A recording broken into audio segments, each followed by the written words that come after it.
സംസ്ഥാനത്ത് മസ്റ്ററിംഗ് നടത്താത്ത മുൻഗണനാ കാർഡുകാർക്ക് അടുത്ത മാസം മുതൽ റേഷൻ നൽകേണ്ടതില്ലെന്ന് കേന്ദ്ര ഭക്ഷ്യ പൊതുവിതരണ വകുപ്പ് തീരുമാനം.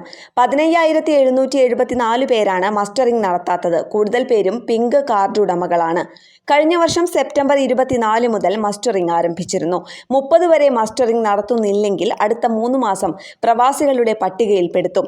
ഈ കാലയളവിൽ റേഷൻ ലഭിക്കില്ല. തുടർന്ന് മുൻഗണനാ പട്ടികയിൽ നിന്ന് ഒഴിവാക്കും. വിരലടയാളം പതിയാത്ത 2,69,661 പേരുണ്ട്.